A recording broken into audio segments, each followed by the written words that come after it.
Cayetano's childhood unfolded in a landscape shadowed by violence and instability. Growing up in a large family with an alcoholic father and a fearful mother, the turbulence of his early years set the stage for the turbulent path he would later follow. This challenging environment undoubtedly contributed to the violent actions that would define his future. The adversity didn't stop there. Health issues plagued Cayetano as well. A doctor's examination revealed multiple scars, each one a testament to a life marked by abuse. These physical and emotional scars likely played a significant role in shaping his disturbing behavior from a very young age. From an early age, Cayetano exhibited concerning behaviors that raised red flags. His disturbing fascination with violence manifested through the harmful actions of killing animals and an obsession with fire, compounded further by severe bullying from his peers. It was a cocktail of torment that propelled him deeper into darkness. As Cayetano faced isolation during his childhood, he sought connections inappropriately with younger children, illustrating the profound impact of neglect and loneliness on his behavior. This tragic isolation emerged as a significant factor in his growing violent tendencies and accentuated his desperate need for some form of connection. Moreover, the lack of accountability for Cayetano's violent acts during his formative years reflects systemic failures in addressing the pressing issue of juvenile delinquency. Many of his troubling incidents went unpunished, giving rise to a dangerous cycle that allowed his violent behavior to escalate unchecked. Cayetano's violent acts, which included both physical assault and grievous murder, painted a disturbing picture of his psychological state. His frightening ability to manipulate and lure children into peril raises serious concerns about his mental health and the societal influences that shaped his choices. In a moment that would haunt many, Cayetano initially spun a tale about a mysterious woman in black, a story that deceived the police and allowed him to evade capture for quite some time. This troubling behavior unveiled a pattern of deceit and manipulation, showcasing layers of his complex character. After his violent actions led to a stint in a correctional facility, Cayetano's return to the outside world did not herald a new beginning. Instead, he rapidly fell back into his old, destructive habits, a clear demonstration of the lack of support systems in place to aid in his rehabilitation. As his criminal activities took a terrifying turn into arson, Cayetano revealed an escalating and dangerous shift in his behavior. His infamous quote during questioning echoed a chilling fascination with destruction and chaos, underscoring the depths of his inner turmoil. In a shocking act that sent waves of horror through the community, Arturo Larora, a 13-year-old boy, was brutally murdered in an empty house. This tragic event left police baffled and the community in disbelief. For months, his case remained an unsolved mystery until a chilling confession finally emerged. Then, a heart-wrenching tragedy unfolded as little Reina, just 5 years old, suffered a horrific fate when her dress was set ablaze. Despite valiant efforts to save her, she succumbed to her grievous injuries weeks later. This tragedy left deep scars on the hearts of many. Cayetano's unsettling pattern continued with an attempted abduction of a 2-year-old boy. Thankfully, a nearby farmer intervened, preventing yet another potential tragedy from unfolding. This incident raised alarm bells about the urgent need for vigilance in our communities. Moreover, Cayetano's manipulation of Jez Waldo highlighted the insidious tactics that predators often employ. Using deceit and trust to lure vulnerable children into dangerous situations is a tactic that we must remain vigilant against to protect the innocence of our youth. The involvement of Jez's father, Mr. Yarno, emphasizes the critical role that parents play in safeguarding their children. Their awareness of surroundings and monitoring their children's safety is paramount in preventing such abductions from occurring. A courageous witness at the convenience store illustrated the power of community awareness. Their willingness to speak up can become a crucial lifeline, aiding law enforcement in solving crimes and protecting our precious children from harm. The community's response to the heinous actions was profound and palpable. Neighbors and loved ones united to mourn the loss of Jez Waldo, illuminating the far-reaching impact of such tragedies and the resilience of a community coming together in times of grief. When Cayetano's arrest finally came, it unfolded in an almost anticlimactic manner. The police swiftly apprehended him after he willingly confessed to the crimes he committed, shedding light during lengthy interrogations that unveiled the darkness within. Even in the confines of a mental hospital, Godino's violent behavior showed no signs of abating. He assaulted other patients and made numerous escape attempts, highlighting the persistent danger he posed, demonstrating the deep struggles within. Godino faced brutal treatment from fellow inmates, suffering severe injuries that led to a lengthy hospital stay. This unfortunate incident underscores the harsh reality of violence that often pervades prison environments. Despite his pleas for freedom, Godino's requests were met with denial, a reflection of systemic issues within the prison system. His eventual death raised numerous questions about the true circumstances surrounding it, leaving many to wonder about justice and accountability.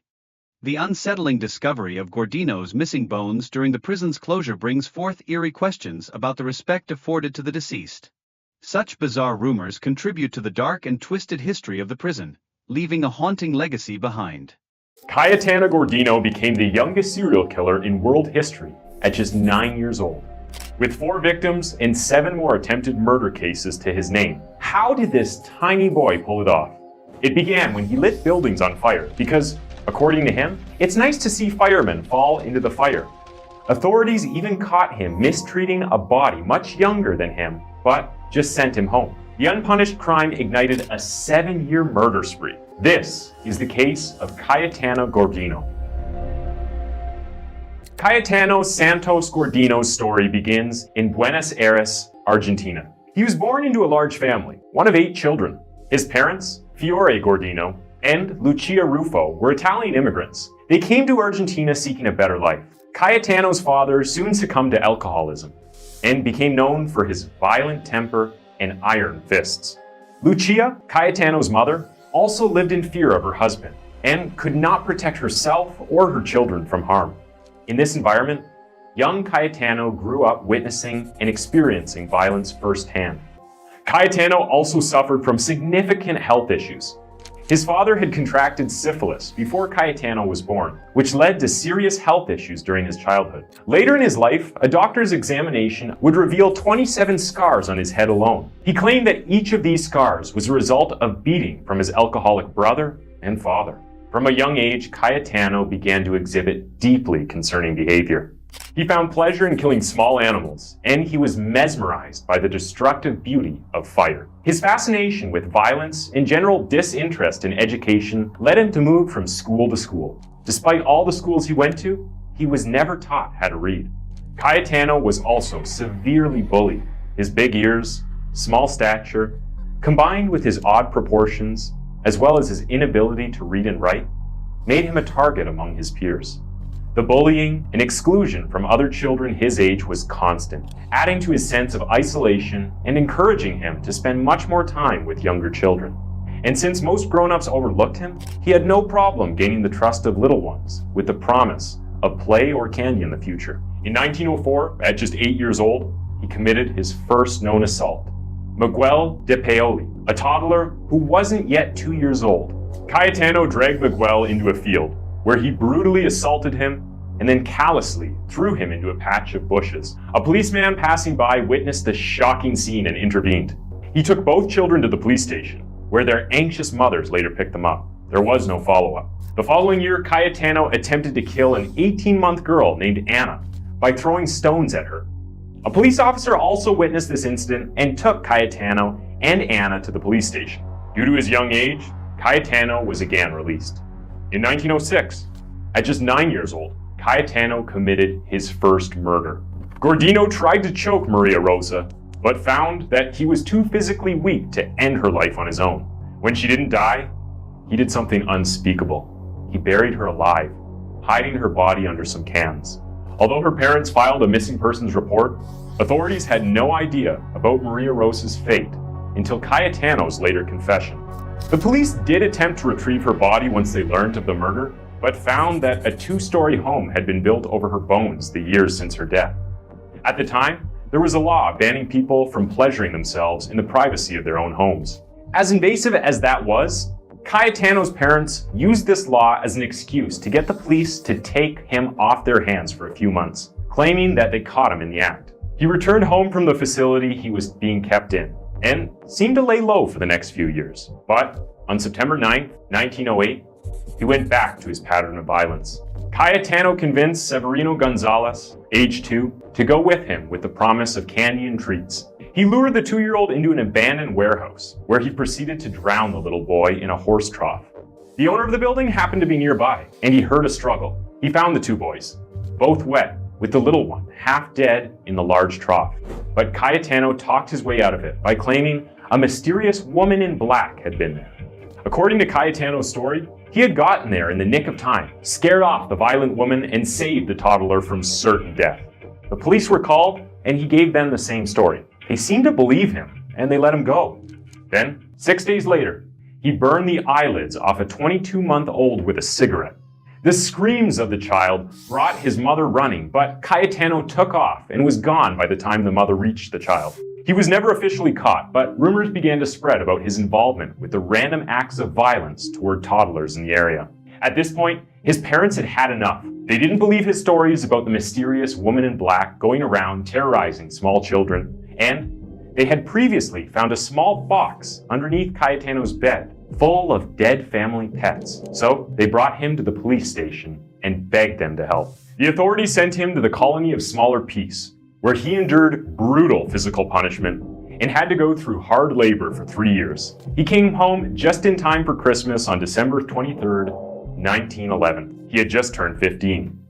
Although his father had found him a job, in less than 3 months he had lost it and was trolling the streets again. Because of his excellent knowledge of the city, he knew all the locations of deserted land and buildings. So he knew where to take all of his victims before he even got his hands on them. He began drinking, and with drinking came extreme headaches, with an urge for violence. On January 17, 1912, Godino set a warehouse on Corrientes Street ablaze. It was when he was being questioned about this crime that Godino said his infamous quote, "I like to see firemen working. It's nice to see how they fall into the fire." But Godino's crime spree didn't stop with arson. Less than a week later, the body of a 13-year-old boy named Arturo Aurora was found dead in an empty house. He was beaten, half naked, and with a cord tied around his neck. The police had no clue what kind of monster could have done something like that. The case went cold until Godino later confessed to the crime. He claimed to have taken Arturo to an empty house and covered his mouth with a handkerchief after tying him up. He proceeded to whip him with a branch from a fig tree. When he grew tired of that, he strangled him and left. March 7th of the same year, Raina Vainikoff, 5 years old, was admiring shoes in a storefront window when she began to scream. Someone had set her dress on fire. A policeman nearby threw the little girl to the ground and tried to kill the fire with his own body, but she was already severely burnt. Raina was rushed to the hospital, where she died 16 days later. Allegedly, Cayetano was there in the crowd, watching everything unfold. 8 months later, he tried to claim another victim, a 2-year-old named Russo Roberts. Using his typical method of luring away toddlers, he took him to a warehouse and tied his feet together with a rope, which he used as a belt for his trousers. Before he could end Robert's life, a farmer nearby noticed what was going on and interrupted. The police were called, and since they had no concrete evidence, they had to let him go. But the police were keeping an eye on him now. They grew very suspicious of being called to crime scenes, and his explanations about how he was there at that exact moment when the kids in question needed his help. Because of each child's age, they couldn't get the real story. All they could do was watch and wait for him to slip up. On the morning of December 3rd, 1912, Mrs. Maria Giordano, a neighbor of the Godinos, told her son that he could go outside and play. She needed to do some chores. So she reached for the red ball lying next to the front door and told him that if he would stay on the path, he could play outdoors. This was the last time she would see her son alive. Her son was named Gesualdo, and he was just 3 years old. Cayetano had spent his morning being yelled at by his father. As he plunged out the door into the cloudy day, he saw 3-year-old Gesualdo playing ball with the other kids around the neighborhood. And he knew what he wanted to do. He blended in with the other kids on the block and lured little Gesualdo to come with him. They left, hand in hand, and eventually stopped at the general store for the promised sweets. According to Cayetano, he gave the boy a little piece of candy with the promise of more to eat later, and led him to an empty construction site. As they approached the entrance, the little boy was frightened and began to put up a struggle. But Cayetano was stronger, so he picked up the small boy, carried him through the doorway, and plopped him next to the furnace. To keep the child in place, he put his knees across the child's chest while reaching for some discarded rope that the workers in the building had tossed to the side. He wrapped the rope around Gesualdo's throat 13 times before attempting to strangle him. The child fought for his life and tried to stand up. So Cayetano quickly tied the child's hands and feet, but he grew tired from the effort and left the building to look around for weapons. As he looked around, someone called out to him. It was Mr. Godino, his young victim's father, looking for his missing child.